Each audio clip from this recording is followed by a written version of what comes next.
भगवान रामेश्वरम में चढ़ाएगा ना, उसको भगवान राम कहते मैं सायुज्य मुक्ति दे दूंगा। तभी से हम लोग गंगोत्री का गंगा जल चढ़ाते हैं रामेश्वरम में। तो जब रामेश्वरम की स्थापना की गई, तो रामेश्वरम की स्थापना करने के बाद लोगों ने राम जी से पूछा, इसका आगे आओ, इधर मेरे पास आओ, यहाँ आप तीन लोग यहाँ, मजा नहीं आता, यहाँ आ जाओ भैया।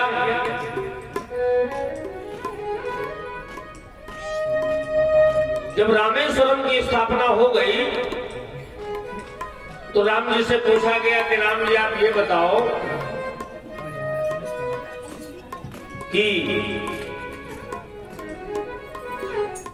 ये रामेश्वरम का अर्थ क्या है। किससे पूछा गया? राम जी से, क्योंकि राम जी ने उसका नाम रामेश्वरम किया। तो रामेश्वरम का अर्थ राम जी से पूछा गया। भक्तों ने पूछा कि आपने रामेश्वरम की स्थापना किया, तो आप ये बताओ कि रामेश्वरम का अर्थ क्या है। तो राम जी ने कहा, रामस्य ईश्वर रामेश्वर, जो राम जी का ईश्वर है वो रामेश्वर है। जो राम जी का भगवान है, जो राम जी का ईश्वर है, रामेश्वर है। जहां ऐसा कहा मेरे भाई बहन कि जो राम जी का ईश्वर है वो रामेश्वर है, तो उसी रामेश्वरम की मूर्ति से शंकर जी प्रकट हो गए। बोले रामेश्वरम भगवान की। शंकर जी प्रकट हो गए रामेश्वरम, और रामेश्वरम भगवान ने कहा कि देखो भैया, जो राम जी कह रहे हैं वो सत्य नहीं है, क्योंकि व्याकरण का जन्मदाता मैं हूं। शंकर जी ने कहा, नत्वा वसाने नटराज राजो ननाद धक्का नव पंच वारम। नव पंच माने 14, 9 5 14। जब मैंने डमरू बजाया तो मेरी डमरू से 14 सूत्र निकले। आई चाहे वर्ड आदि आदि। पाणिनि ने उनको लेकर के 14 सूत्रों को मेरे भाई बहन संस्कृत का निर्माण किया। व्याकरण के जन्मदाता बने पाणिनि। तो शंकर जी ने कहा, जितनी अच्छी व्याकरण मुझको आती है तो राम जी को थोड़ा आती है। राम जी कहते रामस्य ईश्वरा रामेश्वरा, ऐसा नहीं। तो शंकर जी ने कहा, सुनो, जो मैं कह रहा हूं वो सुनो। राम ईश्वरो, भगवान शंकर जी ने क्या कहा? राम ईश्वरो यस्य सः रामेश्वरः। राम जी जिसके ईश्वर है वो रामेश्वर। राम जी जिसके ईश्वर है वो रामेश्वर है। अरे लोग चक्कर में पड़ गए।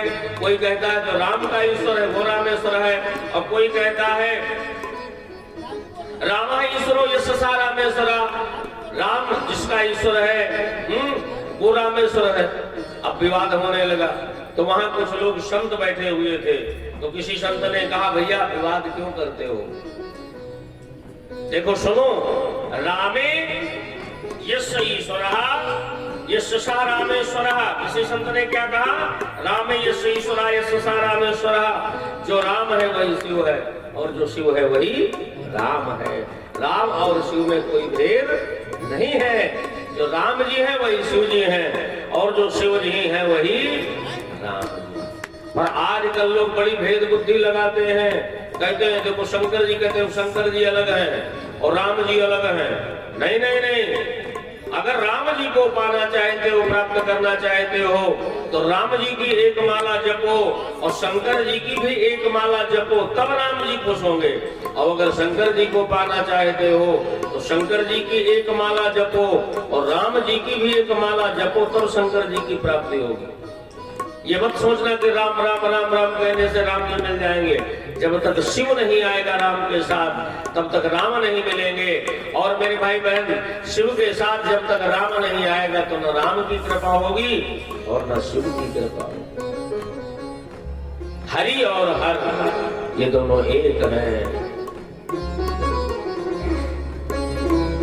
जो हरि है वही हर है। हरि माने भगवान विष्णु और हर माने महादेव। इनमें कोई भेद बुद्धि मत लगाओ। अगर भेद बुद्धि लगाओगे तो मरोगे। अरे हरि हर एक है दोनों, ये दोनों एक है। जो राम है वही शिव है, और जो शिव है वही राम है। हरि हर एक है दोनों, और न ये कम है न वो कम है। हरि हर एक है दोनों, ये एक है और न ये कम है।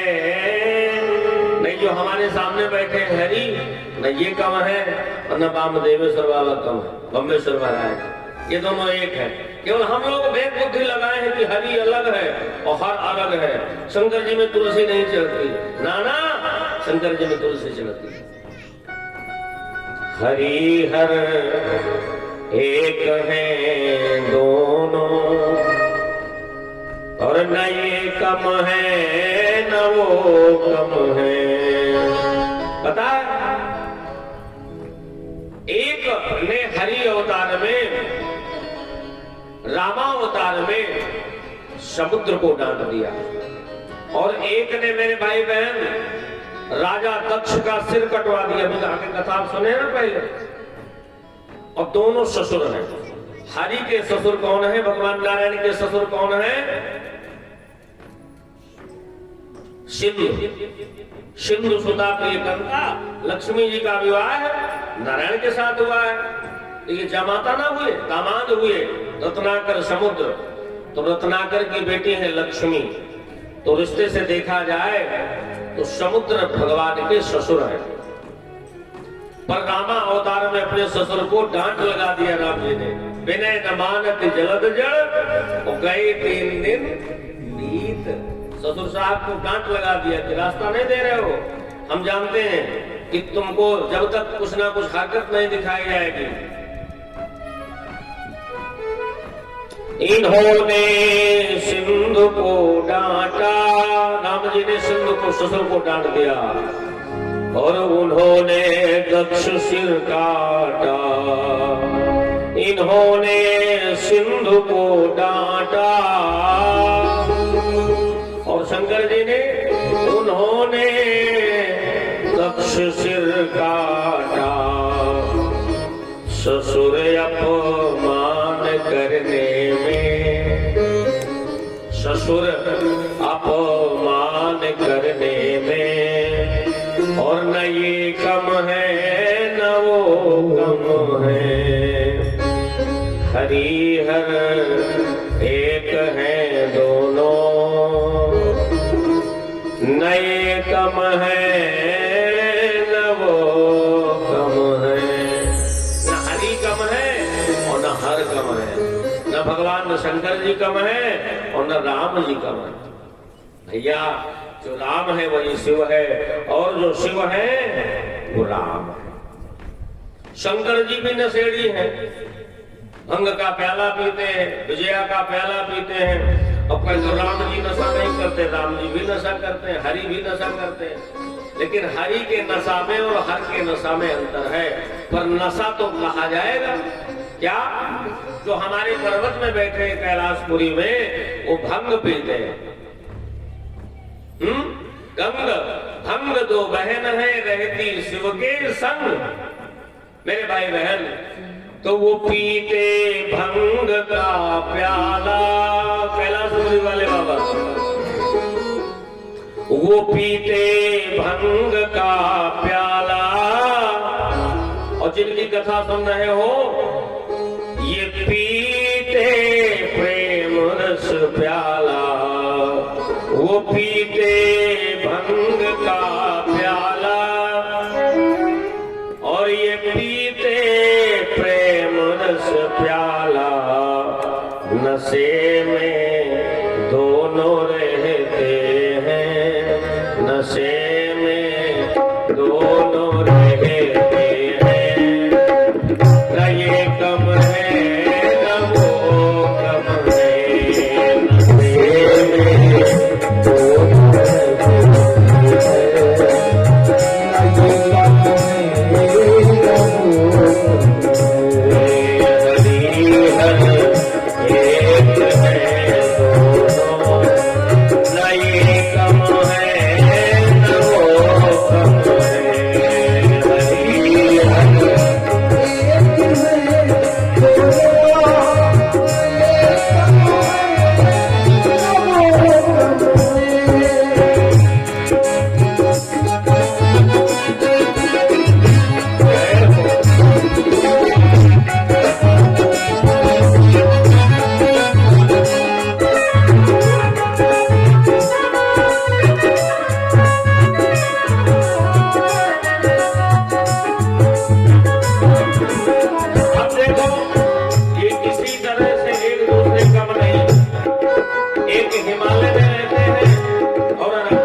की, भगवान विष्णु की कन्हैया की।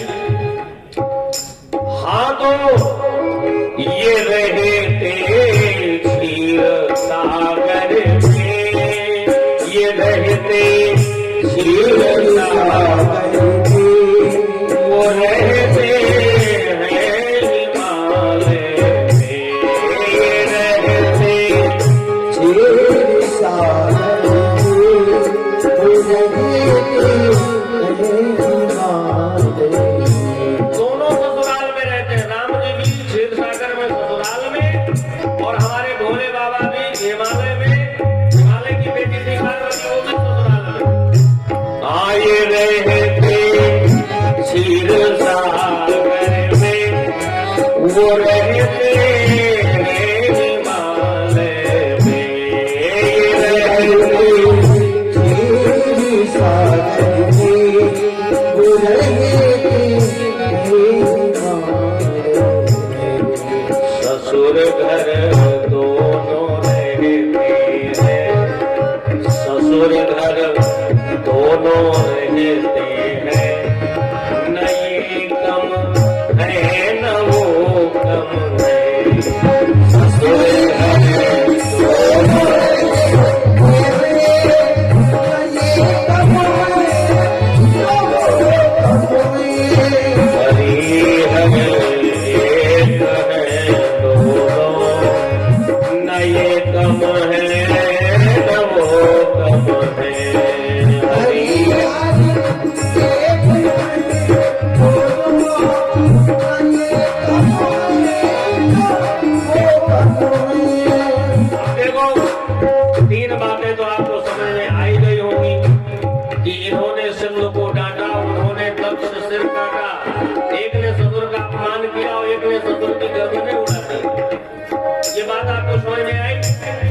और एक बात आपको और समझ में आ गई होगी, वो पीते भंग का प्याला और ये पीते प्रेम रस प्याला। इसलिए शिव और राम एक है, जो शिव है वही राम, जो हरि है वही हर, और जो हर है वही हरि। और एक चीज और देख लीजिए, रमा के संग ये राजे, रमा, रमा माने लक्ष्मी।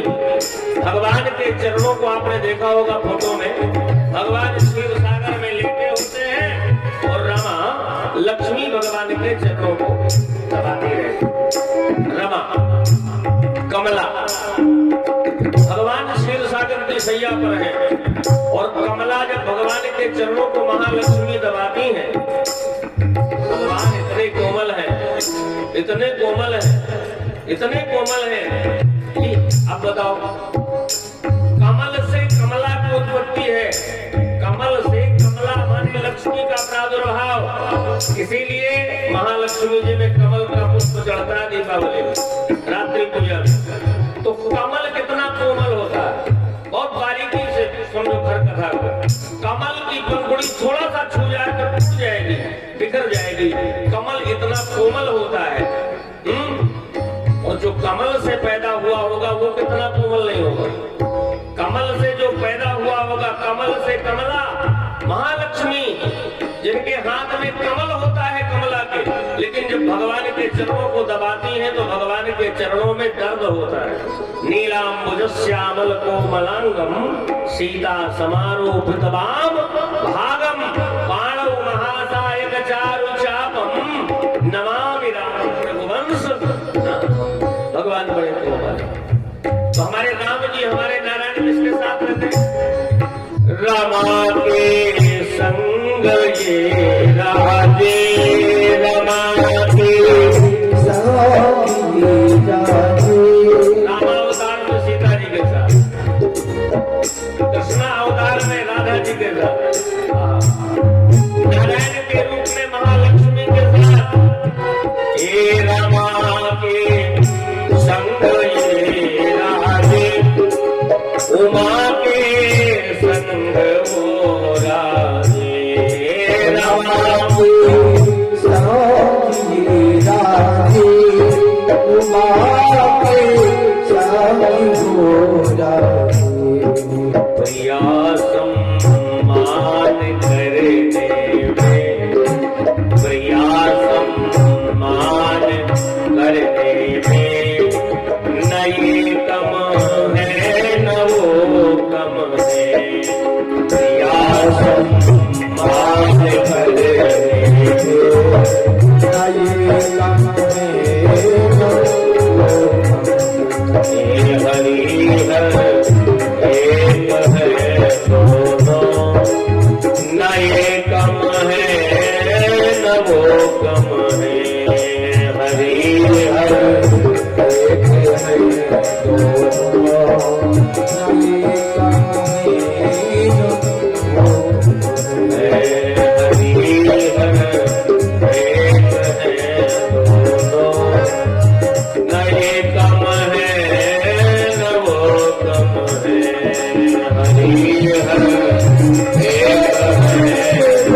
मत लगाना कि राम अलग है शिव अलग है ना, ये भेदवती बड़ी महंगी पड़ जाएगी भला। शिवद्रोही ममदास कहावा। राम जी कहते हैं भगवान शिव से विमुख कोई हो जाए और मेरा भक्त कहाने लगे मेरा नाम जब करे, तो राम जी कहते हैं सो नर सपने मोहि न भावा। वो प्राणी कभी मुझको सपने में भी अच्छा नहीं लगता कि जो शंकर जी से विमुख होकर के, और राम जी कहते हैं मुझसे प्रेम करना चाहता है, मेरा भक्त बनना चाहता है, वो मुझको कभी नहीं अच्छा लगता। शिव चरित्र को हम वंदन करें। शिव चरित्र बहुत आगाध है मेरे भाई बहन। शिव चरित्र को प्रणाम करके आगे की पावन कथा में महाराज कल से लेकर के आज तक तो मैंने आपको 3 बेटियों की कथा सुनाई। महाराज मनु की 3 बेटियों का वंश आहुति, देवहूति और प्रसूति, 2 बेटे। सबसे बड़े बेटे का नाम था महाराज श्री उत्तानपाद, छोटे बेटे का नाम था महाराज श्री प्रियव्रत, और 5 संतानें हैं मनु की। 3 बेटियों की कथा मैंने आपको सुना दिया। तो आइए राजा जो उत्तानपाद हैं, हम थोड़ा सा उनके जीवन का दर्शन करें। देखो भैया, जब तक हम इस भाव से कथा सुनेंगे कि एक राजा की कथा है, एक रानी की कथा, एक सेठ की कथा, सेठानी की कथा, तोता मैना की कहानी, तब तक ये बात हमारे पल्ले नहीं पड़ेगी। हर भागवत की हर एक कथा हमारी है, आपकी है। कोई भी राजा की कथा आती है ना, तो वो हमारी कथा है। जीव ही, मेरे भाई बहन, हम और आप ही राजा हैं। यद पिंडे सह ब्रह्मांडे यद पिंडे नास्ति सह ब्रह्मांडे नास्ति। जो इस पिंड में है, जो शरीर में है, वही पूरे विश्व में है। और जो पिंड में नहीं है, शरीर में नहीं, यद पिंडे नास्ति सह ब्रह्मांडे नास्ति, वो ब्रह्मांड में नहीं हो सकता, वो पूरे विश्व में नहीं हो सकता। राजा उत्तानपाद जी महाराज मनु जी के बड़े बेटे हैं। श्री रामचरितमानस में भी महाराज उत्तानपाद जी की कथा है। रामायण में क्या नहीं है, रामायण पढ़ो तो। शिविदधीच हरिचंद्र नरेशा,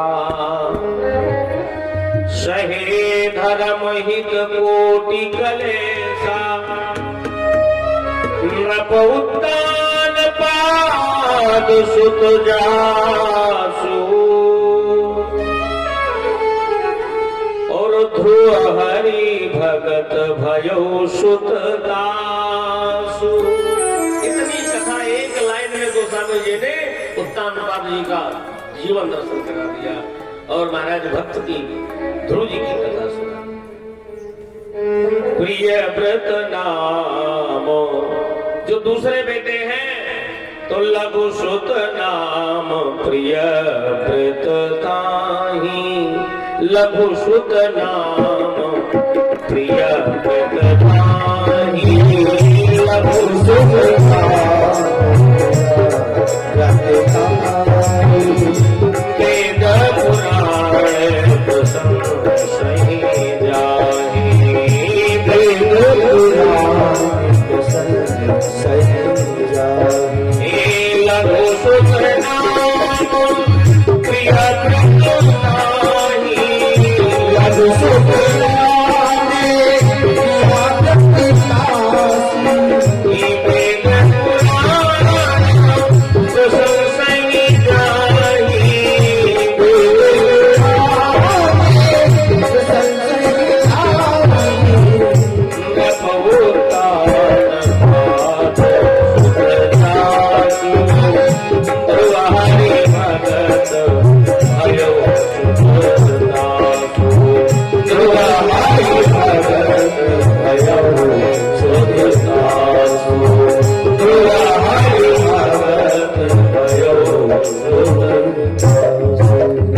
महाराज उत्तानपाद जी की पावन कथा है।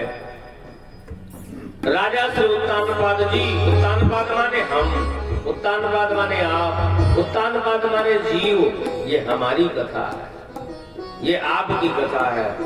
उत्तानपाद माने हम सब, उत्तानपाद माने जीव जो माँ के गर्भ में उल्टा टंगा होता है, उल्टा मुख रहता है।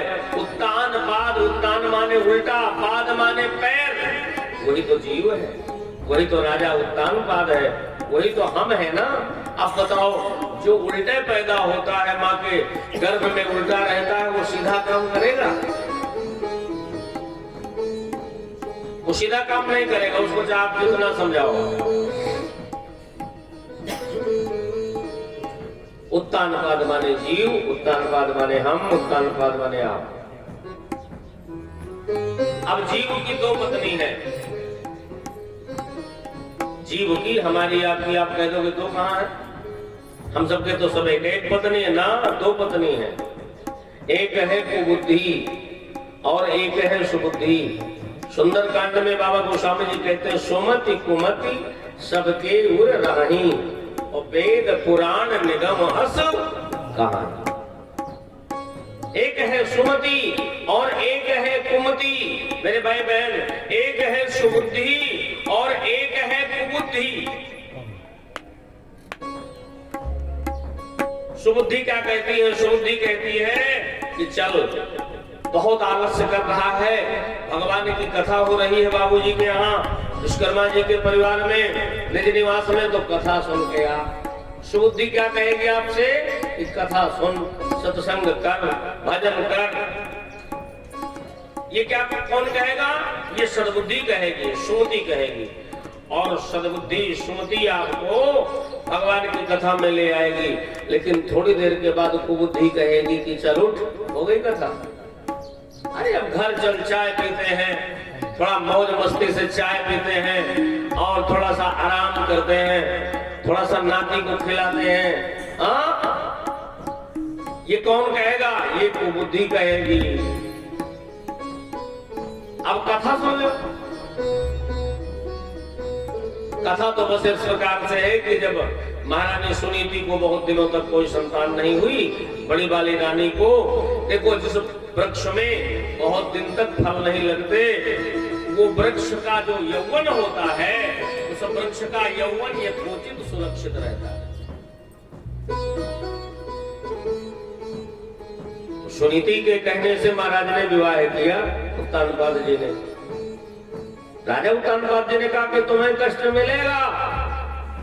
सुनीति तो सुनीति ने कहा, महाराज, राज्य के उत्तराधिकारी को पाने के लिए मेरे शरीर के टुकड़े टुकड़े कर दिए जाए। कौन कह रहा है? सुनीति, जो सुंदर नीति का आचरण करने वाली है। सुमति कहती है इस बात को कि आप विवाह करो, हमें राज्य का उत्तराधिकारी चाहिए। इतना बड़ा राजकाज को कौन संभालेगा? हमारे घर में जो पुत्र नहीं होगा। ओम महाराज ने विवाह किया, लेकिन सुमति के कहने से विवाह किया, लेकिन सुमति के कहने से विवाह किया, लेकिन वो जब सुरुचि के साथ विवाह हो गया तो सुरुचि के कारण बड़ी वाली रानी को, महारानी को जंगल जाना पड़ा। एक कम्यान में दो तलवारें नहीं हो सकती राजा साहब। या तो आप इसको जंगल निकालो, या तो हमारा डोला अभी हमारे पिता के घर में। राजा महाराज उत्तानपाद जी ने मानो नेत्रों से इशारा किया। सुनीति में कहता था कि मुझे विवाह के लिए बात मत करो।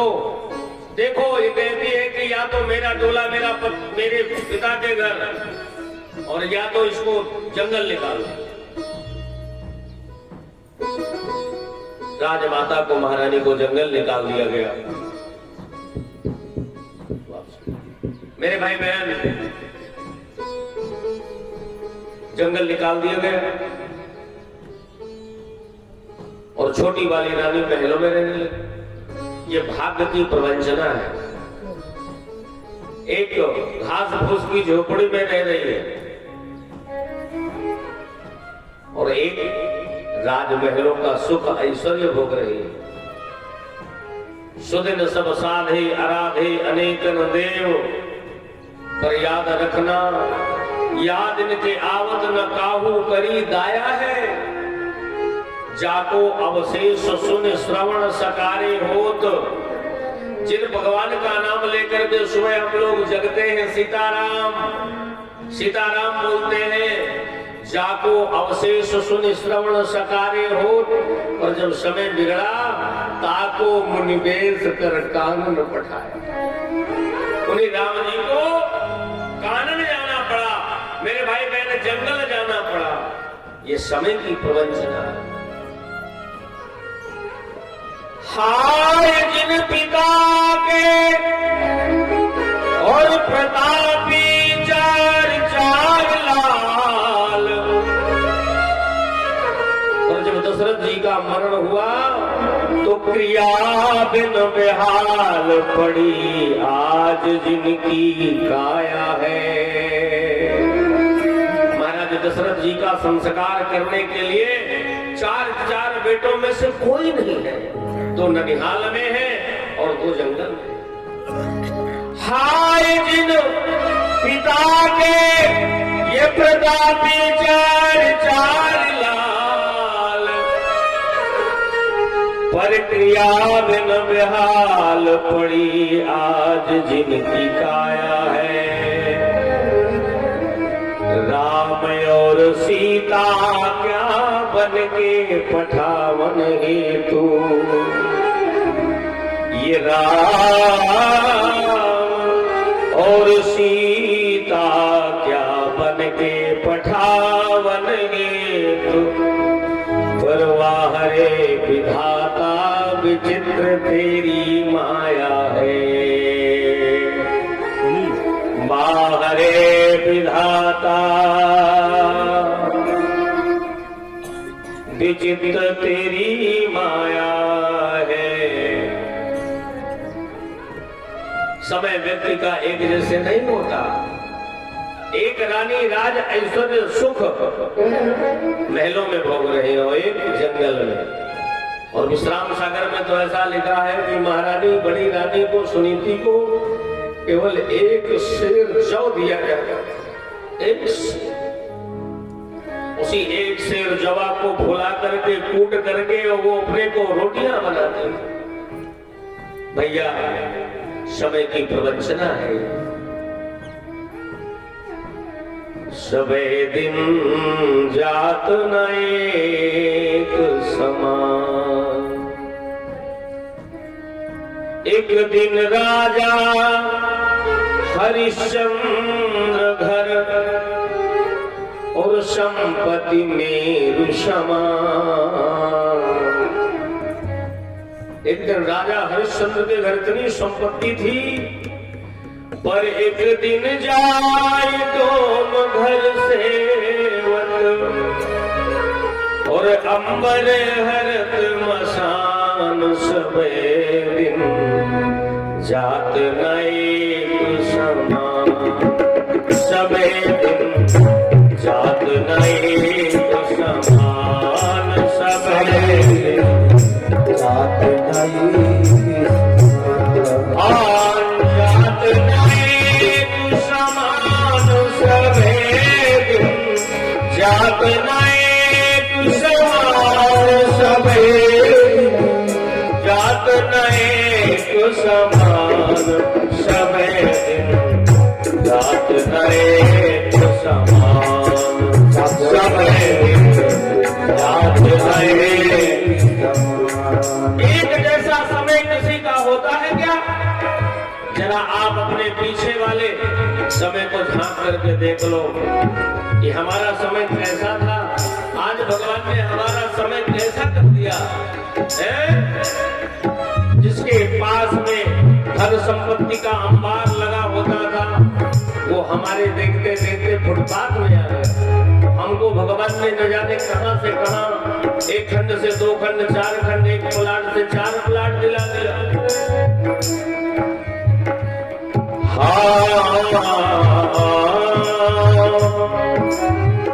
एक दिन कुंती घरे घरे ढोलक काहू नहीं पहचान। ओ भैया काहू ये पहचान। भैया काहू एक दिन कुंती घर घर डोलत काहू नहीं पहचान, काहू नहीं पहचान। हाँ एक दिन राजा बनत युधिष्ठिर, एक दिन राजा बनत युधिष्ठिर, रखा तक भगवान सभे जात नए समान, सभे जात नए, जात नए कुसमान सभे जात नए कुसमान सभे, जात नए कुसमान सभे दिन, जात नए समान सभे, जात नए समान सभे दिन, जात नए समान सभे, जात नए समान सभे, जात नए सभे, जात नए समान, जात नए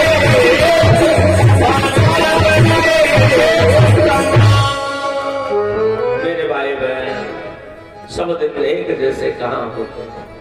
समय की बहुत बड़ी प्रवंचना होती है। पुरुष बलि नहीं होता है, समय हो तो बलवान। भिन्न लूटी गोपिका वही अर्जुन वही। समय समय की बात है साहब, समय समय पर होता है समय समय की बात, पर किसी समय का दिन बड़ा तो किसी समय की समय एक जैसे नहीं होता। आज राजमाता जंगलों में रहती है मां सुनीति, केवल एक शेर जो दिया जाता है। छोटी वाली रानी महलों में रहती है, राज्य का उपयोग करती है। एक दिन जंगल में नारद जी पहुंचे, ऐसी कथा है। भारी सुनीति, जिस छोटी रानी के कारण तुझे जंगल जंगल भटकना पड़ रहा है। आज उसी सुनीति के पास जंगल में जब एक दिन नारद जी पहुंचे तो नारद जी को प्रणाम करके सुनीति ने कहा कि हे गुरुदेव, जिस राज ऐश्वर्य वैभव का त्याग किया मैंने, अपने राज्य के उत्तराधिकारी को पाने के लिए, तो क्या भगवान ने मेरी छोटी बहन की गोद को भरा? मेरी छोटी बहन की गोद से कोई संतान हुई? तब नारद जी को लगा कि वारे सुनीति, वास्तव में सुनीति है, तू वास्तव में सद्बुद्धि है, तू वास्तव में सुमति है, जिसके कारण, जिस दुष्टा के कारण तुझे जंगलों में रहना पड़ रहा है। आज उस दुष्टा के प्रति तेरे इतने बड़े उद्गार कि क्या मेरी छोटी बहन को भगवान ने गोदी भरी, उसकी कोख से कोई राजकुमार हुआ? नारद जी को बड़ी दया आ गई। नारद जी ने कहा, सुन सुनीति, अगर तेरे अंदर इतना बड़ा भाव है तो मेरा वरदान है, नारद वचन सदा श्रुति साचा, मेरा वचन कहीं मिथ्या नहीं होता। सिमाही नारद वचन अन्यथा नहीं। मेरा वरदान है कि पहले उस उल्टा के गर्भ से नहीं, पहले तेरी कोख से सुंदर बालक का जन्म हो जाएगा। क्या मेरा भाई बहन, तुलसी जस भवतम पिता तैसन मिले सहाय, आप न आवे ताहि पे ताहि तहां ले जाए। इधर हुआ क्या, राजा से उत्तानपाल जी शिकार खेलते हुए जंगलों में पहुंचे। सुबह से शाम हो गई थी, दीपक जल चुका था। मेरे भाई बहन, सायंकाल हो गया।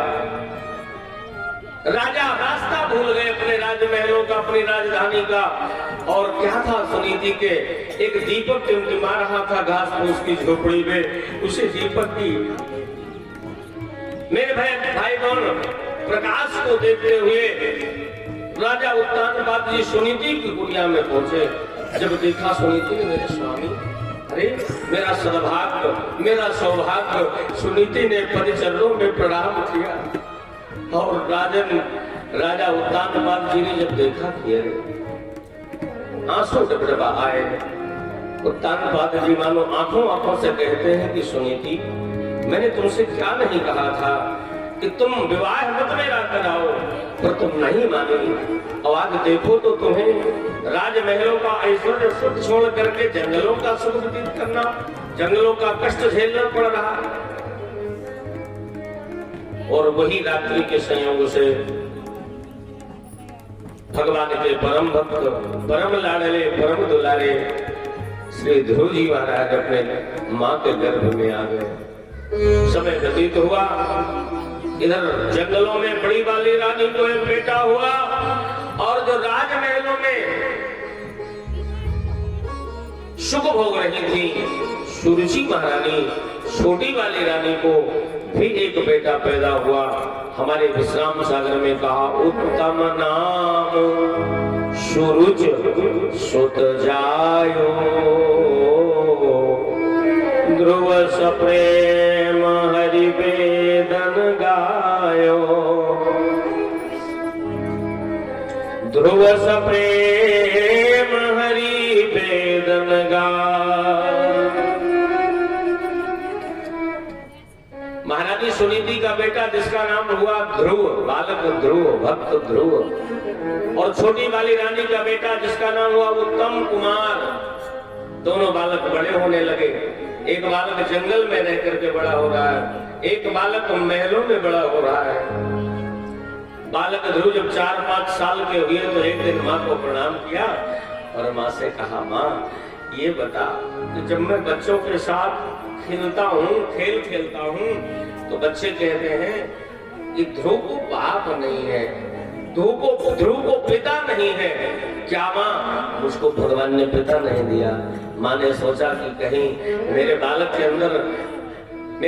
के अंदर दोष ना आ जाए, कोई गंदे संस्कार न जड़ जाए।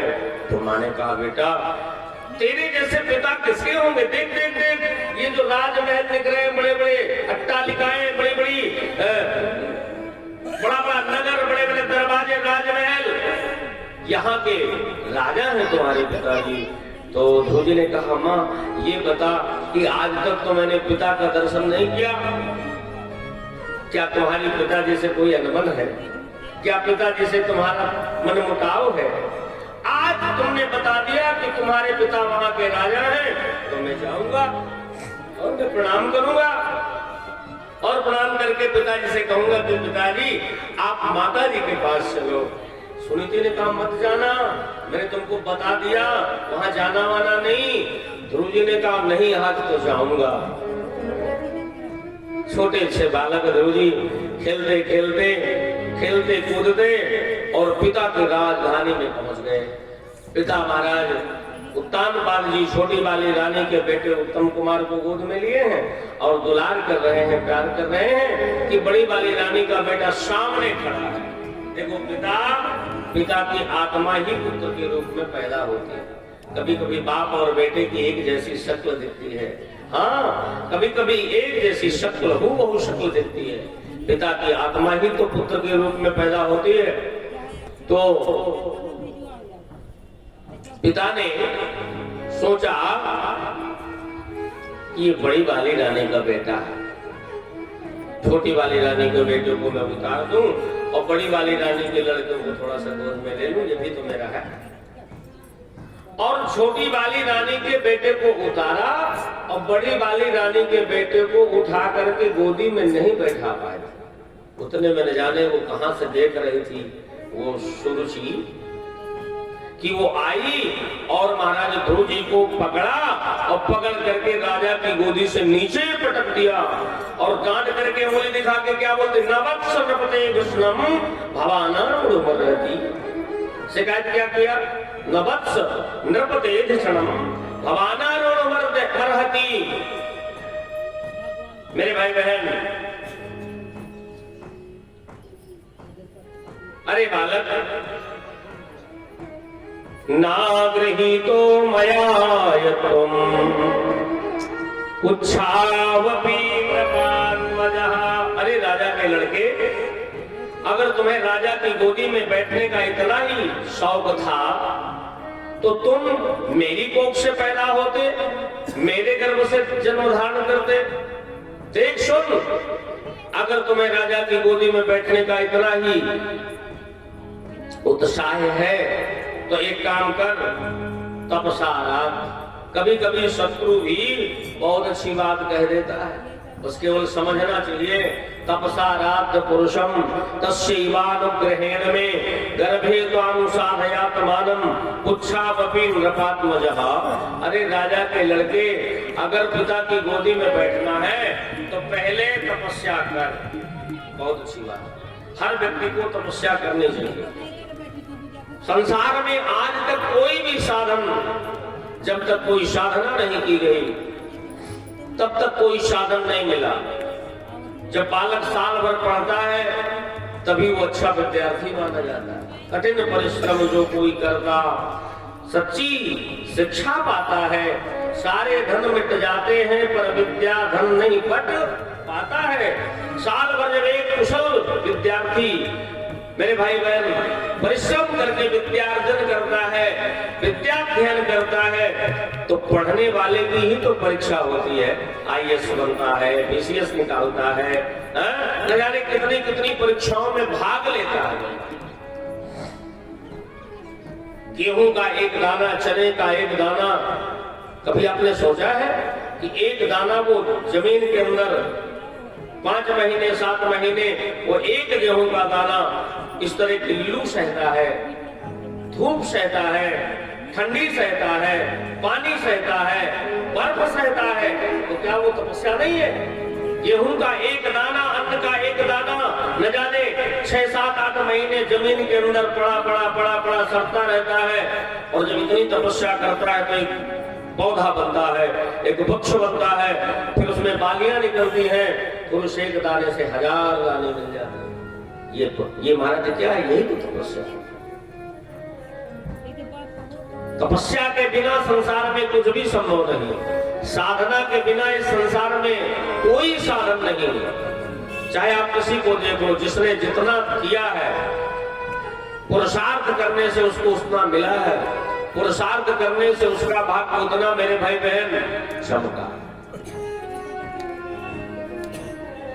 ध्रुव जी से कहा कि बेटा पहले तपस्या कर, तस्यैवानुग्रहेण में, फिर भगवान का अनुग्रह, भगवान की कृपा प्राप्त कर, और फिर इसके बाद मर, और फिर मरने के बाद मेरी कोख से पैदा हो, और फिर राजा की गोदी में बैठ। 2 बातें तो बहुत अच्छी कही सूर्य जी ने, कि तपस्या कर, भगवान की कृपा प्राप्त कर। लेकिन जो तीसरी बात कही, तीसरी बात कहती है फिर मर। तो क्या तपस्या करने के बाद भी मरना पड़ता है? पुनर्विमरणम पुनर्विजननम पुनर्विजननी जठरे शयनम। तपस्या करने के बाद, भगवान की कृपा प्राप्त करने के बाद भी अगर मरना जीना लगा रहा तो फिर तपस्या किस बात की? भगवान की कृपा किस बात की? ध्रुव जी सुनते रहे, और जानते हो छोटे छोटे जो बालक होते हैं ना, छोटे छोटे बालकों की बुद्धि कच्ची मिट्टी की तरह होती है। आप जो भी बोल दोगे वो, मेरे भाई बहन, छोटे छोटे बच्चों के अंदर वो बात जम जाएगी। अरे बालक तो कोरा कागज है, ये कोरा कागज है, कोरी मिट्टी है, कच्ची मिट्टी है, अनगढ़ पत्थर है बालक छोटे छोटे। बालक तो कोरा कागज है, गीत लिखो या गाली। बालक तो कोरा कागज है, गीत लिखो या गाली। बालक तो कोरा कागज है, गीत लिखो या भरोया अमृत भर लो, करल भरोया अमृत भर लो, गली मुरारी खाली।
चाहे कच्ची मिट्टी से घड़ा बना लो, चाहे कलश बना लो, चाहे कुल्हड़ बना के चाय पी के ऊँटों से लगा के फेंक दो, और चाहे चिलम बना लो।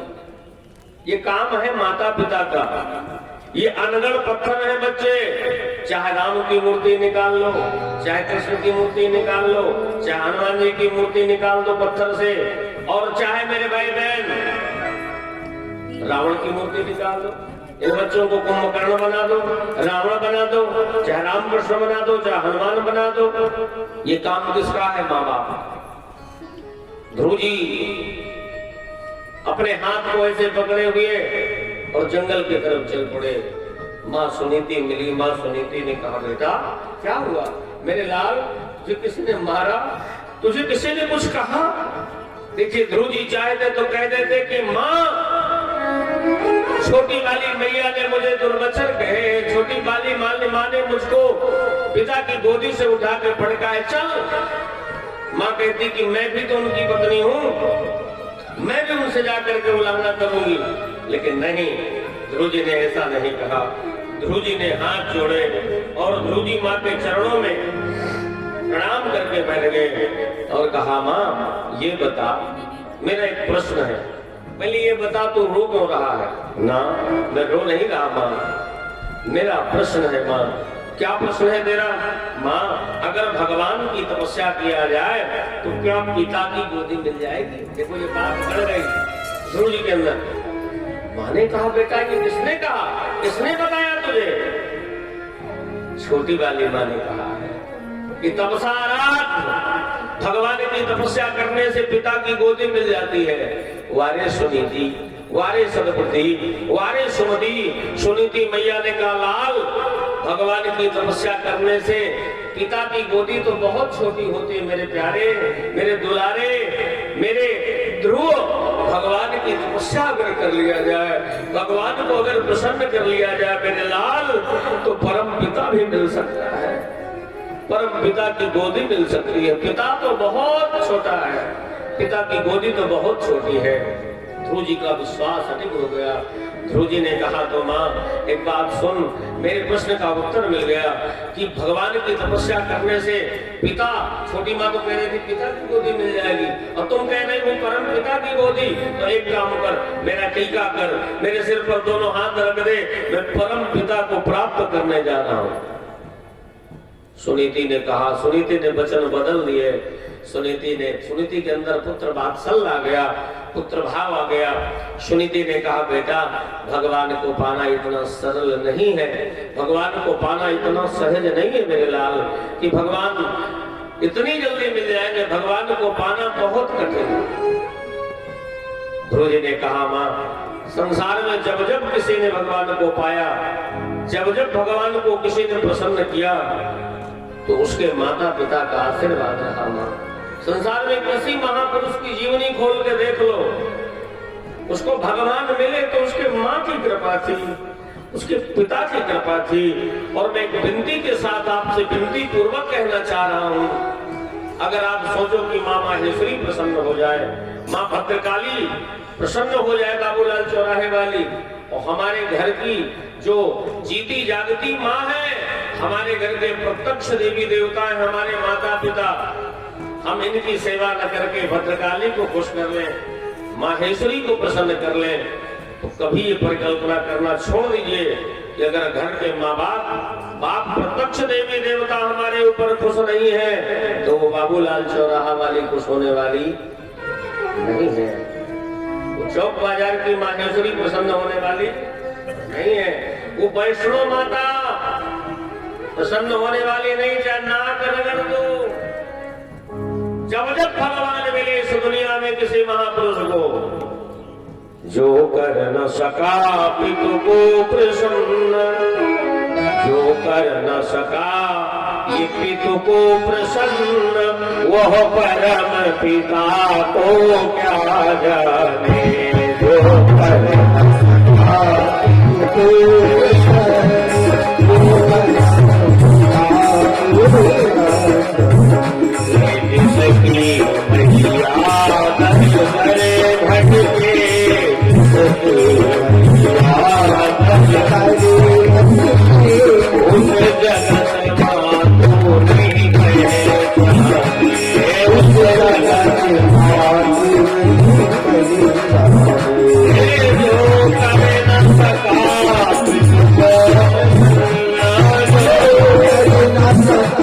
पितु को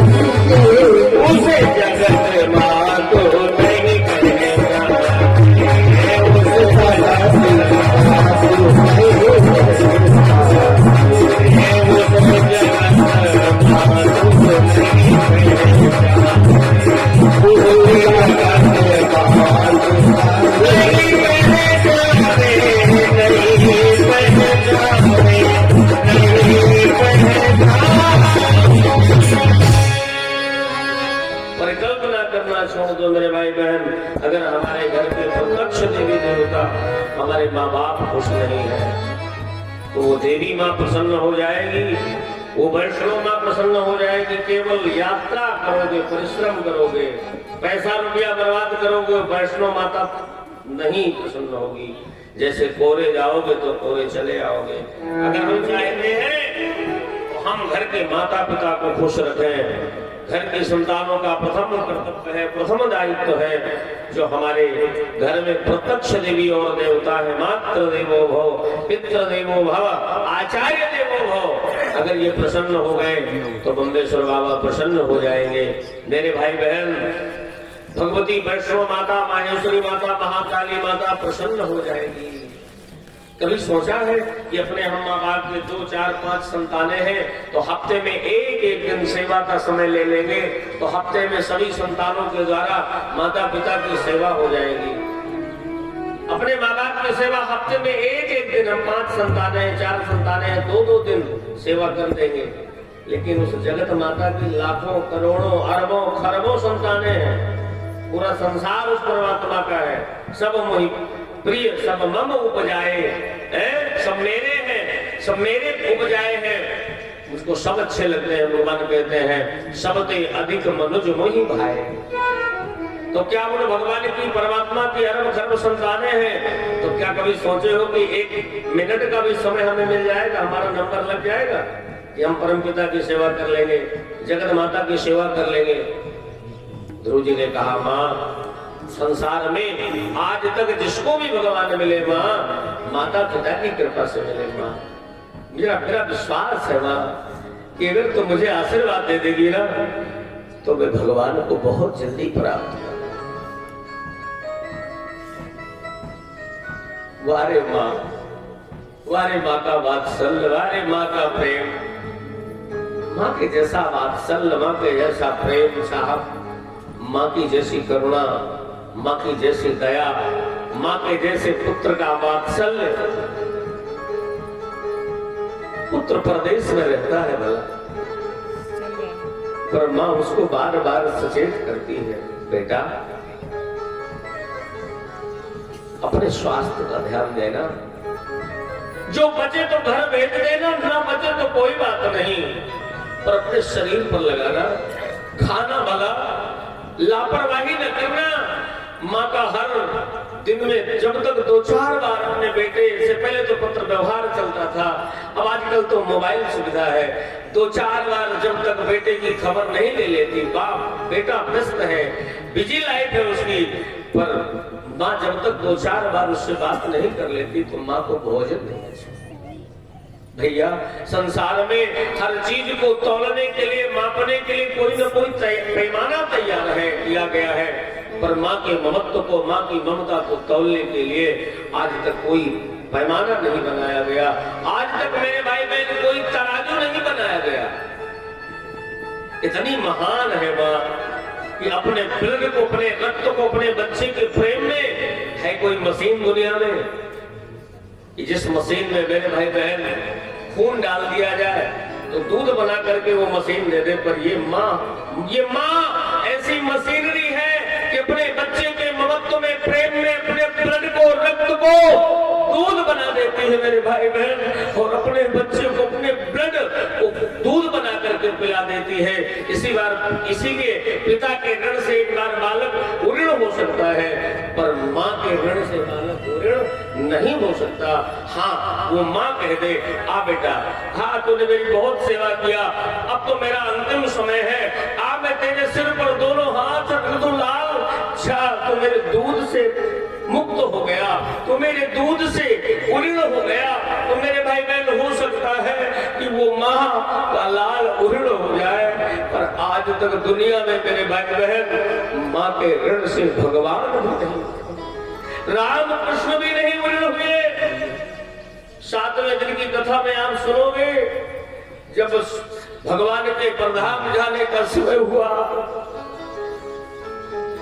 और कुरुक्षेत्र में सूर्य ग्रहण पड़ा, बूढ़ी यशोदा बूढ़े बाबा नंद कन्हैया से मिलने आए। आज रोते रोते यशोदा की आंखों की रोशनी चली गई है। जब से कृष्ण को भेजा मथुरा, कृष्ण मथुरा आए, द्वारिका चले गए, यशोदा को भूख नहीं लग रही, यशोदा को प्यास नहीं लग रही, कनुआ कनुआ कह करके यशोदा रोती है, कनुआ कनुआ कह करके मैया यशोदा।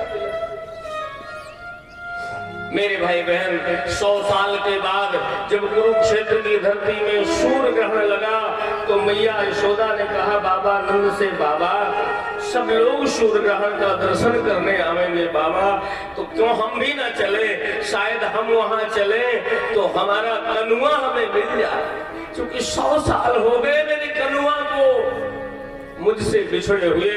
बूढ़ी यशोदा, बूढ़े नंद यशोदा की आंखें रोते रोते मेरे भाई बहन पथरासी गई हैं, दिखाई नहीं देता।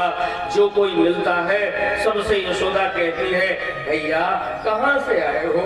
लोग कहते माई द्वारिका से आए हैं, तो हमारे कन्हुआ को देखे हो क्या? अब बताओ, इतने बड़े लोगों में भगवान का वो बचपन का नाम द्वारिकाधीश सब लोग जाने, कृष्ण सब कोई जाने, पर कन्हुआ कहीं कहीं बोल तो मैया वो बचपन का नाम बावरी यशोदा आज भी कहती है, हमारे कन्हुआ को देखे हो क्या? सब लोग कहते हैं माई हम कन्हवा को जानते भी नहीं, हम कन्हवा को पहचानते नहीं। सुबह से शाम हो गई मेरे भाई बहन, और आज बाबरी यशोदा ने कहा बाबा अब हमें लगता है हमारा कन्हवा नहीं मिलेगा, तो ये काम करें इसी गंगा में कूद करके हम मर जावें, हम ऐसे मुख लेकर के गोकुल नहीं जावेंगे। और याद रखना जब मैया यशोदा और बाबा नंद ने योजना बनाई कि अब गंगा में कूद करके मर जाएंगे, अब लौट करके वापस गोकुल नहीं जाएंगे, और जैसे कूदने लगे तो पीछे से भगवान आए और भगवान ने मैया की कमर पकड़ ली। मैया मैया क्या हो गया तुझे, क्यों तू गंगा में कूद करके मर करके मुझको अपजस देना चाहती है, मुझको कलंक लगाना चाहती है। यशोदा ने ऐसे ऐसे हाथ किया। यशोदा को दिख तो नहीं लगा, दिख तो नहीं रहा था। यशोदा के हाथों में वो बालों की चोटी आ गई। अरे ये मेरे वही कन्हवा के तो बाल हैं जिनको मैं बचपन में जूड़ा बना देती थी, चोटी को देती थी। हाँ कन्हवा अब ऐसे ऐसे अपने बेटे को कर रही है, दिखाई तो नहीं देता। ए लाला 100 साल हो गए जब से तू मथुरा कह के आया था, हे मैया आज जाऊंगा कल रहूंगा परसों आ जाऊंगा, पर लाला परसों व्यतीत हो गए, तो राजा धीराज हो गया, द्वारिका का नाथ हो गया, बूढ़ी मैया की सुधि नहीं लिया, बूढ़े बाप की सुधि नहीं लिया, राधा की सुधि नहीं लिया, ग्वाल वालों की गैयों की बछड़ों की सुधि नहीं लिया। जब से तू आया ना तो ग्वालिनियां रोती हैं, जब से तू आया तो बछड़े भोजन नहीं करते, गौ में तिनका नहीं दबाती, तेरी याद में रम्हाती रहती है। कृष्ण भगवान भी रो रहे हैं, भगवान की मैया भी रो रही हैं, भगवान के बाबा भी रो रहे हैं। मेरे भाई बहन यशोदा जी ने कहा कि कृष्ण तेरे इतने नौकर चाकर हैं, सेवक हैं, हम चाहती हैं कि हमें भी अपने द्वारिका में कहीं किसी कोने में नौकर बना ले, सेवक बना ले, हम तुझको निकलते बैठते देखती रहेंगी। एक कन्हैया आज मैं तुझसे गलती मानने आई हूँ। यशोदा ने कहा, भगवान ने कहा कौन सी गलती मैया? बोले मैंने कभी कभी तेरी शैतानी को देख करके तेरे कान भी पकड़ लिए थे, तेरी शैतानी को देख करके मैंने तुझको कभी कभी साटी भी दिखाई थी, कभी कभी मैं तेरे कान खींचती थी, लेकिन मैं तब कान खींचती थी तब मैं तुझको साटी दिखाती थी कि मैं तेरी माँ हूँ। पर बाद में मुझे पता चला कि मैं जिस अधिकार से तुझको छड़ी दिखाती थी, तेरे कान पकड़ती थी, वो अधिकार मेरा नहीं है। तेरी असली वाली मैया तो देवकी मैया है, मैं तो केवल नकली माँ थी।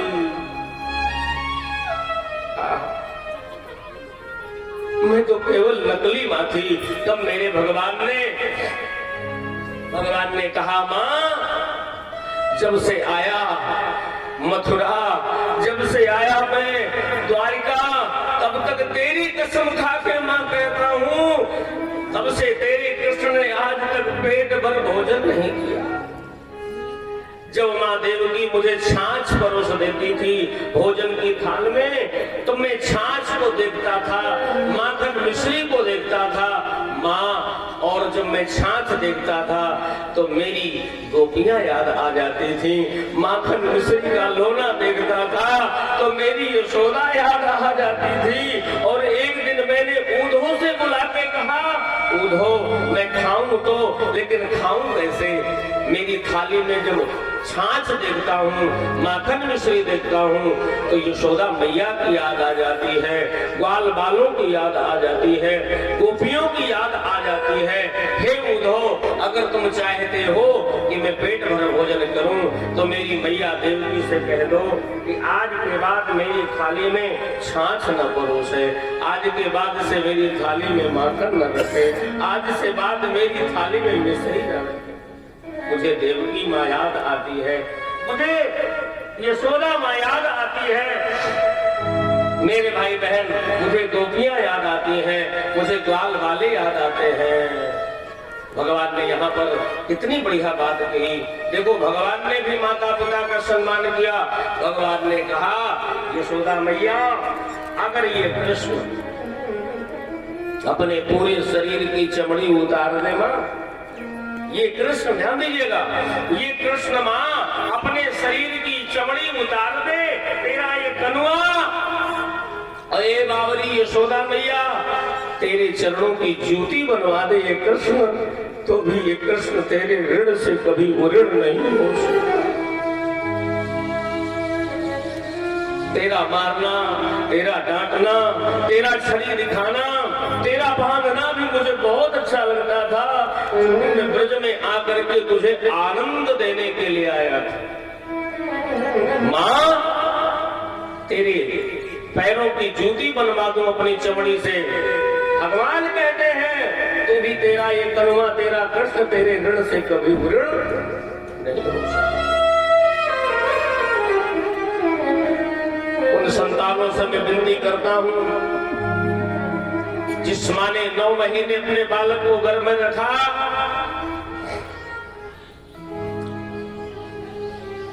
जरा वो संतानें